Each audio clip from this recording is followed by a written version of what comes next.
So, let's talk a little bit about the Wild Trout Trust. This is a very, very brief overview of what's happened. We last met, lots of you were there, on the Ribble near Clitheroe in June of 2015.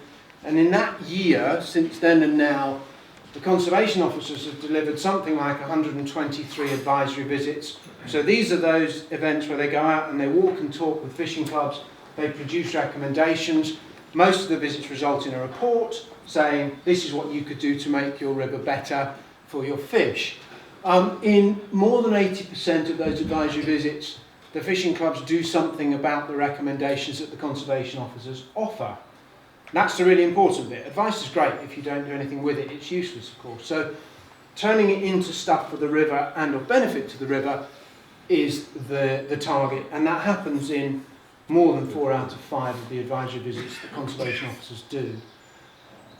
Where that advice isn't implemented tends to be where there are particularly intractable problems around consenting, around a weir that's difficult to remove or something of that order.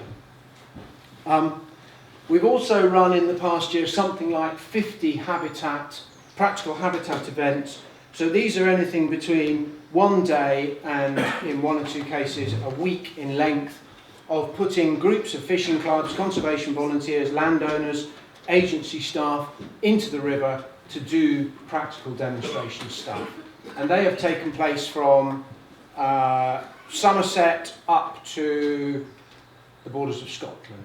So a good geographical reach, and over to Northern Ireland as well. And we think that we probably contributed to the improvement of something like 300 odd kilometres of river. Always a difficult metric to invent, that one, but it's something along those lines. And this one we can be a little bit more confident about. We've involved something like 2,500 people in that practical activity, doing, as you can read for yourselves, 12,500 hours of work and an in-kind contribution of about 200 grand. So it's a lot of activity, that. It's a lot of work.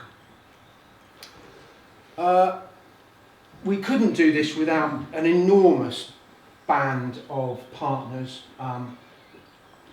The Environment Agency we have a fantastic relationship with across the country, almost exclusively. But obviously the fishing clubs, the landowners, the water companies, and a variety of organisations that fund us, and our sister NGOs, the Salmon and Trout Conservation UK, Atlantic Salmon Trust, the Angling Trust, and so on. And I think that partnership working is one of the great strengths of WTT's existence.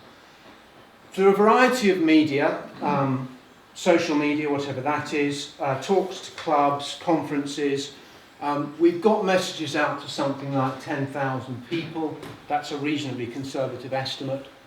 And we're seeing signs, I think, maybe we're contributing to a change in the dynamic of river management.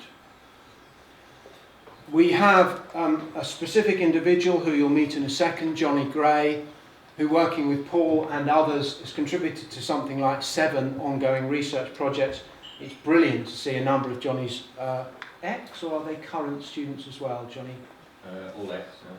Ex-students amongst us. They're the young guys, you'll spot them. And have the rest of us. In the back row, mate. Oh yeah, and in the back row, yes. And we have raised some serious cash, thanks to Denise and various other people, including our auction. And thank you to all of you that contributed to our annual auction, either as donors or buyers, and something like, again, 72 odd grand this year, which we matched in 2015 as well. That's serious cash.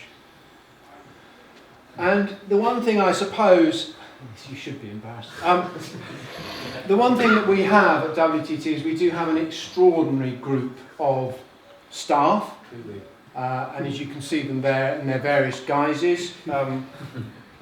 It's absolutely manna from heaven when they send me a daft photo, and I just, yes, one day I'll use it. So when Gareth sent me that photograph from the top at the middle, that is a WTT conservation officer going on an advisory visit.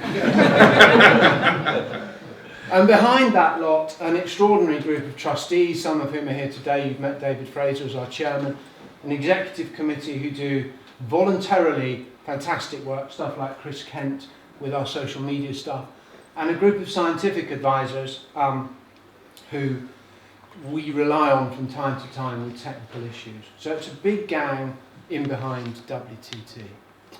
So that's my lot as a very brief overview for the year, and now we can get on with proper people. Thank you, David. Great. Many thanks, Sean. I think that was a very nice summary of the effectiveness and impact.